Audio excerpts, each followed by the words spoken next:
పెను తుఫానులో దీపస్తంభం 5వ భాగంలో మొట్టమొదటి ఆడియో. శ్రీ గణేశాయ నమః. శ్రీ గురుభ్యో నమః. శ్రీ సరస్వత్యై నమః. రాష్ట్రీయ స్వయం సేవక్ సంఘ నిర్మాత పరమ పూజనీయ డాక్టర్ కేశవ్ బలీరామ్ హెడ్గే వారి జీవనగాథ. పెను తుఫానులో దీపస్తంభం 5వ భాగంనకు సర్వులకు సాదర స్వాగతం. కొన్ని సమస్యలు తమ పరిష్కారానికి తగిన వ్యక్తి కోసం ఎదురు చూస్తుంటాయి. కేశవరావు అలాంటి వారిలో అగ్రగణ్యుడు. ఆ విధంగా కేశవరావు నాగ్పూర్ రాక కొరకు రిస్లే సర్క్యులర్ ఎదురు చూస్తోంది. కొందరు విద్యార్థులు వందే మాతరం అనటం విని రిస్లే అనే ఆంగ్లేయ అధికారికి తల తిరగడం ప్రారంభమైంది. అతను ఒక సర్క్యులర్ తయారు చేశాడు. అందువల్ల ఆ సర్క్యులర్కి రిస్లే సర్క్యులర్ అనే పేరు వచ్చింది. సభలను నిర్వహించడం, ఊరేగింపులు తీయడం, వందే మాతరం అన్ని నినాదాలిచ్చే విద్యార్థుల మీద ప్రత్యేకమైన దృష్టి పెట్టి వారిని ఆ కార్యక్రమాలు చేయకుండా చూడడం ఆ సర్క్యులర్లోని ప్రధాన అంశం. ఆ సర్క్యులర్ను నీల్ సిటీ స్కూల్తో పాటు అన్ని పాఠశాలలకు పంపారు. ఈ సర్క్యులర్ ఉపాధ్యాయుల్లో తీవ్రమైన చర్చను రేకెత్తించింది. ఎందుకంటే ఉపాధ్యాయులందరిది ఒకే ప్రవృత్తి కాదు. అందరూ జీతం తీసుకుంటున్నారు కదా అని ఏ పని చెప్తే ఆ పని చేసే కోవకు చెందినవారు కాదు.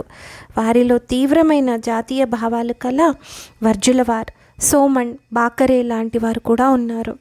వారు కేశవరావును అభిమానించి ప్రోత్సహిస్తుండేవారు. స్కూల్లో ఉన్నప్పుడు సరే, మిగతా దినమంతా పిల్లలు ఏం చేస్తున్నారో చూడ్డానికి మనం ఏమైనా జైలర్లమా అన్నారు వర్జులవార్. ఈ సర్క్యులర్ పూర్తిగా అన్యాయమైంది. ఇది మన ఉపాధ్యాయుల మీద అదనపు బాధ్యతలు పెడుతున్నది అన్నారు సోమన్. ఈ ఆందోళనలో పాల్గొన్న వాళ్ళ పేర్లు పై అధికారులకు తెలపాలట. ఇది మీ దృష్టికి వచ్చిందా అన్నాడు బాకరే. అంటే మనం వాళ్ళ ఇంటి పని మనుషులమా అన్నారు వేరొకరు. ఈ సర్క్యులర్ పూర్తిగా దౌర్జన్యపూరితమైంది. ఏమైనా సరే మనం ఈ సర్క్యులర్ను ఆచరణలో పెట్టకూడదు.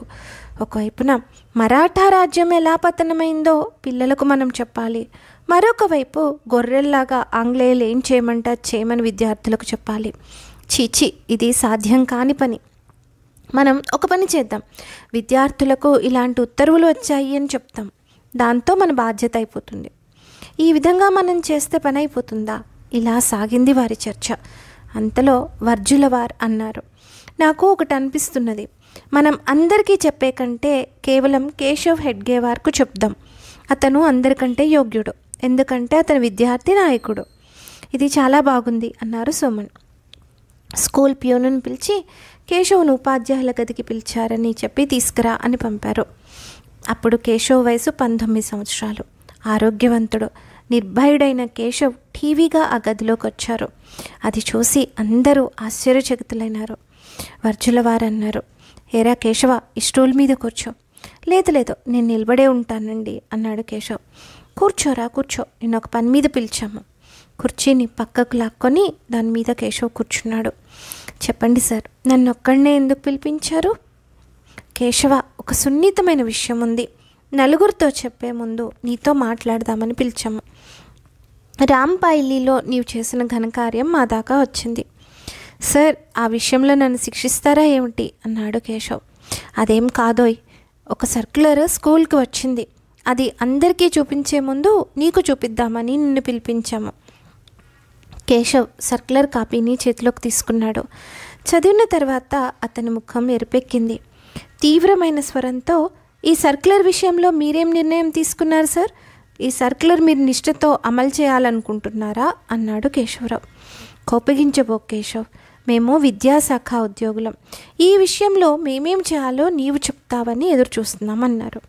ఒక్క క్షణం కూడా ఆలస్యం చేయకుండా అన్నాడు కేశవ్, మీరు ఈ సర్క్యులర్ను తిరస్కరించండి. స్కూల్ తర్వాత మేమేం చేస్తామో, ఎక్కడికి వెళ్తామో ఈ గూఢచారి పనులు మీకెందుకు? కాదురా బాబు, మాకు భిన్నాభిప్రాయాలు ఉన్నాయి. అయితే శాంత చిత్తంతో దీని విషయంలో ఏం చేయాలి ఆలోచించాలి. వందే మాతరం అనడం నేరమా అని ప్రభుత్వానికి అనిపిస్తున్నది. కొద్ది క్షణాలు ఆలోచించి కేశవ జవాబిచ్చాడు. సార్, స్కూల్ని పరీక్షించడానికి ఇన్స్పెక్టర్ ఎప్పుడు వస్తున్నారు? 8 రోజుల తర్వాత వస్తారు. సరే, మా సమాధానం అతనికి ఆ రోజే ఇస్తాము అని కేశవ్ లేచాడు. కేశవ, ఆవేశంలో ఏదో ఒకటి చేయబోకండి. లేదు సార్, కానీ మా కర్తవ్యాన్ని మేము నిర్వహిస్తాం. అంతేకాదు, మీ మీద ఈగను కూడా వాళ్ళనివ్వం అంటూ కేశవ్ లేచి వెళ్ళిపోయాడు. మెట్రిక్ తరగతిలో 2 సెక్షన్లు ఉన్నాయి. విద్యార్థులు చాలా ఉత్సాహంగా ఉన్నారు. విడివిడిగా 2 విభాగాలకు కేశవరావు రహస్య సమావేశాలు నిర్వహించాడు. అతను చెప్పిన పథకం అమలు చేయడానికి దాదాపు విద్యార్థులంతా అంగీకరించారు. ఒక్క కొరకరాని కొయ్య మాత్రం అందుకు భిన్నమైన అభిప్రాయం వెలువచ్చాడు. అతనికి నచ్చ చెప్పడానికి ప్రయత్నిస్తున్నాడు కేశవ్. అరే, మనం మన హక్కుల కోసం పోరాడుతున్నాం, కానీ ఎవరిని హత్య చేయటం లేదు కదా అన్నాడు కేశవుడు. బాబోయ్, ఇది నా వల్ల కాదు, మా నాన్నగారు నన్ను కోప్పడతారు అన్నాడు ఆ విద్యార్థి. పోరా పో, ఒక కాళ్ళు లేకపోతే కాళ్ళ జరి కుంటిదవుతుందా అన్నాడు కేశవరావు. నిర్ణయించిన ప్రకారంగా ఖాన్ అనే ముస్లిం ఇన్స్పెక్టర్ స్కూల్కు వచ్చారు. School head master Shri Janardan Vinayak Oak ముందుకు వెళ్ళి వారికి స్వాగతం చెప్పారు. మంచినీరు, టీలు త్రాగి మెట్రిక్ విద్యార్థుల తరగతి గదిలోకి వెళ్ళారు. అందరూ విద్యార్థులు లేచి ముందుకొచ్చారు. ఆ సెక్షన్లో వారంతా వందే మాతరం అంటూ గర్జించారు. ఇన్స్పెక్టర్కు కోపంతో చిరాకు వచ్చింది. ప్రధానోపాధ్యాయుడిని దీని అర్థం ఏమిటని అడిగాడు. ఏం సమాధానం చెప్పకుండా పక్కనున్న సెక్షన్కి తీసుకెళ్ళాడు. అక్కడ ఇంతకంటే పెద్దగా నినాదాలతో విద్యార్థులు స్వాగతం ఇచ్చారు. ఇన్స్పెక్టర్ వచ్చిన పని పూర్తి చేయకుండా వెనక్కి వెళ్ళిపోయారు.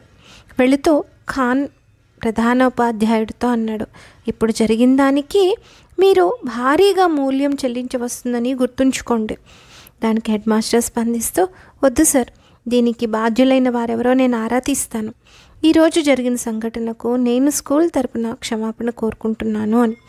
మరుసటి రోజు నుంచి ఆరా తీయటం మొదలైంది. కానీ ఏ ఒక్క విద్యార్థి కూడా ఆచూకీ దొరకనీయలేదు. ఎవరు కూడా ఎవరి పేరు చెప్పలేదు. మాకెవరూ చెప్పలేదన్నారు. మేము మా స్వయం ప్రేరణతోనే నినాదాలు చేశాము. చూడండి, ఈ సంవత్సరం మీకు ఆఖరి సంవత్సరం. నిజం చెప్పండి, లేకుంటే మీ మీద చర్య తీసుకోవాల్సి వస్తుంది. ప్రత్యక్షంగా ఇన్స్పెక్టర్ని మీరందరూ అవమానించారు. మీ సర్టిఫికెట్లు ఇంకా నా చేతుల్లోనే ఉన్నాయి. మీ నాయకుడు ఎవరో చెప్పండి అని బెదిరించాడు. కానీ ఎవరూ ఏమీ చెప్పలేదు. అందరూ ముందు చెప్పిన మాట మీదే నిలబడ్డారు. మేము మా ప్రేరణతోటే చేశామని చెప్పారు. వెంటనే ప్రధానోపాధ్యాయుడు, మీరు నిజం చెప్పడం లేదు కనుక రేపటి నుండి స్కూల్కి రావద్దు అన్నారు. కేశవ్, 4 ఉత్సాహవంతులైన తన స్నేహితులు కలిసి డాక్టర్ ముంజే, దేశసేవక్ పత్రిక సంపాదకుడు, నాగ్పూర్కు చెందిన లోకమాన్య అచ్యుతరావు, కోల్హట్కర్లను కలిసి వాళ్లకు జరిగినంత వివరంగా చెప్పారు. వారిద్దరూ శబాష్ అంటూ భుజం తట్టి రేపటి నుండి మనమే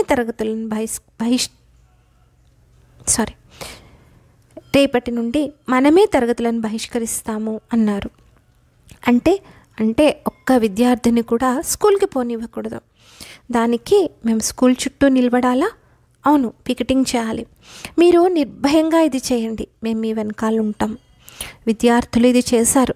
కానీ వాళ్ళ తల్లిదండ్రులు గాబరాపడ్డారు. వాళ్ళ పిల్లల సంవత్సరం వృధా అయిపోతుందని వాళ్ళ బాధ. వాళ్ళు అనేక పద్ధతుల్లో తమ పిల్లలకు నచ్చ చెప్పడానికి ప్రయత్నించారు. మీ నాయకుడి పేరు చెప్పమని బ్రతిమాలారు. కానీ ఒక్కరు కూడా నాయకుని పేరు చెప్పలేదు. స్కూల్ బహిష్కరణ మొదలై 2 నెలలు గడిచింది. స్కూల్కు హాజరు కావాలని వచ్చిన విద్యార్థులకు నచ్చ చెప్పి ఇండ్లకు పంపేవారు విద్యార్థి నాయకులు. ఒకరోజు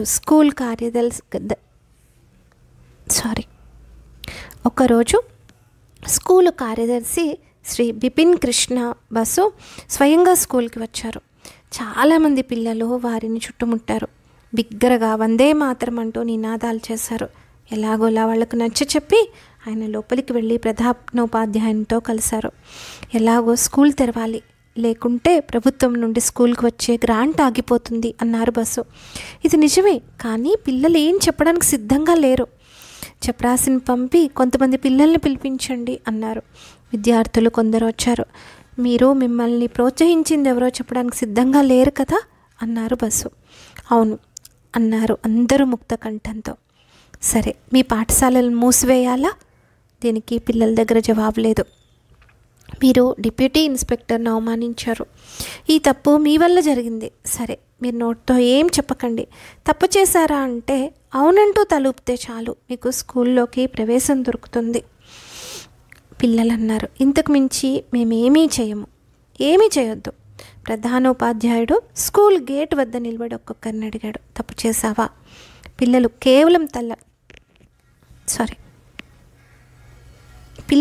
కేవలం తలాడించగానే లోపలికి పంపారు. చాలామందికి ఆ విధంగా ప్రవేశం దొరికింది. కేవలం ఒక్క విద్యార్థి మాత్రమే దీనికి దూరంగా ఉన్నాడు. అతని పేరు కేశవ్ బలీరామ్ హెడ్గేవార్. అనేక మంది కేశవ్కి నచ్చ చెప్పడానికి ప్రయత్నిస్తూ ఇలా అన్నారు, కేశవ్, మెట్రిక్ సంవత్సరం వృధా అయిపోతుంది. నీ ఆర్థిక పరిస్థితి గురించి కూడా ఆలోచించు. మెట్రిక్ కాకపోతే ముందు సంగతి ఏమిటి? తర్వాత చదవడానికి వీలుండదు కదా. నీవు బాగా చదువుతున్నావు. నీ తరగతిలో మొదటి 4-5 విద్యార్థుల వరుసలో ఉన్నావు. నీవు మౌనంగా ఉండి కేవలం తలూపితే నీదేం పోతుంది అని. కానీ మాతృభూమి ఎడల కేశవరావు నిష్ఠ జ్వాజ్వల్యమానమైంది. అది దూకే జలపాతం, అంతేకాని కాలువలో ప్రవహించే నీరు కాదు. చిన్నతనం నుండి కేసరి లాంటి వార్తాపత్రికల్లో వచ్చే వ్యాసాలు చదివినవాడు కేశవరావు. మెట్రిక్ సర్టిఫికెట్ కోసం మాతృద్రోహం చేయడానికి ఎలా సిద్ధపడతాడు? నిజంగా చూస్తే ఈ పని మీలాంటి పెద్దలు చేయవలసి ఉంది. ఇది మీ పని. జననీ జన్మభూమిశ్చ స్వర్గాదపి గరీయసి అని శ్రీరాముడు అన్నాడు. ఇది నేను మీ దగ్గరే నేర్చుకున్నాను. కానీ ఇప్పుడు మీరు నాకు దానికి వ్యతిరేకంగా వ్యవహరించమని ఉపదేశం ఇస్తున్నారు. మెట్రిక్ సర్టిఫికెట్ లేకపోతే ఏమవుతుంది? జోలె కట్టుకొని భిక్షాటన చేసి బ్రతుకుతాను. ఒక్క పొట్ట నింపడానికి ఎంత కావాలి? కానీ వందే మాత్రం అనటం అపరాధమని ఒప్పుకోను. మీరు మీ కర్తవ్యాన్ని నిర్వహించరు. చిన్నపిల్లలమైన మేము చూస్తుంటే మాకు విరుద్ధమైన ఉపదేశాలు చేస్తున్నారు. ఎవరు ఏమనుకున్నా సరే ఈ ఉపదేశాన్ని నేను ఎప్పటికీ వినను.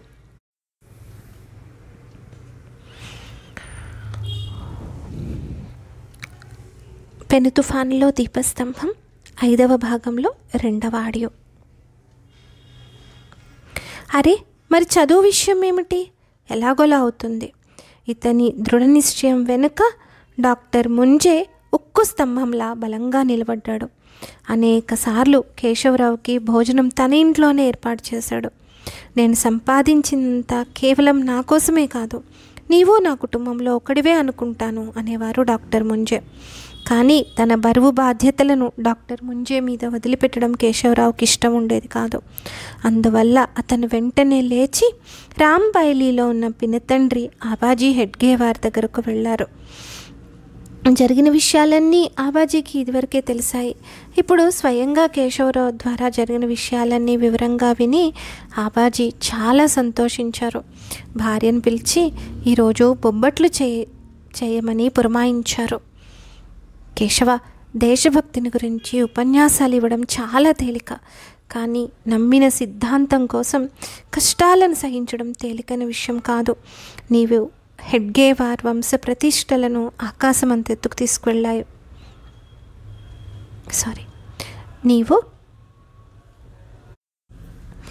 నీవు హెడ్గేవార్ వంశ ప్రతిష్టలను ఆకాశమంత ఎత్తుకు తీసుకువెళ్ళావు. కానీ మహాదేవుడేమన్నాడు? అవెందుకు అడుగుతారు ఆబాజీ? అరే చెప్పు, ఏమన్నాడో? అతను నన్ను అనేక విధాలుగా తిట్టాడు. హెడ్గేవార్ వంశ ప్రతిష్ట నీలాంటి పుత్రుల వల్ల భ్రష్టుపట్టిపోతుంది అని కొట్టడానికి లేచాడు. కానీ నా శరీర దారుఢ్యాన్ని చూసి వెనక్కు తగ్గాడు. అందువల్ల అతను నన్ను కొట్టకపోయినా అతని నోరు మాత్రం మూతపడలేదు. వాడికేం తెలుసు? రాత్రింబగళ్ళు బంగు తయారు చేసుకుని గ్లాసుల మీద గ్లాసులు తాగడమే అతని పని. వాడన్న మాటలు నీవు పట్టించుకోవద్దు.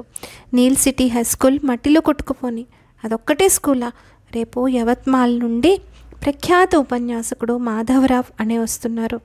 వారక్కడ రాష్ట్రీయ విద్యాలయం ప్రారంభించారు. ఆయన నీకు ప్రవేశం ఇస్తారు అన్నారు ఆవాజీ. మరి నా గురించి ఆయనతో ఎవరు మాట్లాడతారు?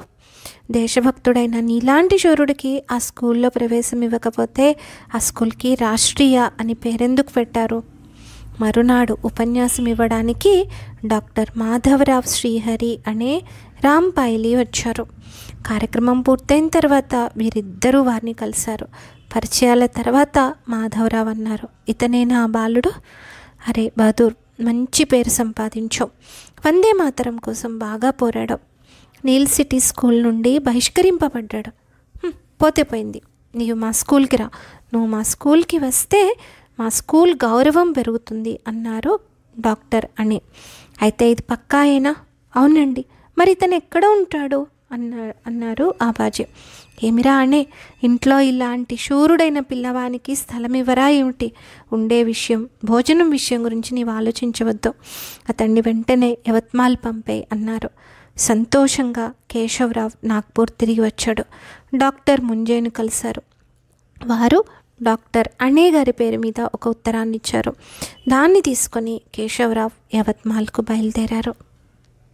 ఆ తర్వాత ఏం జరిగింది 6వ భాగంలో కలిసి తెలుసుకుందాం.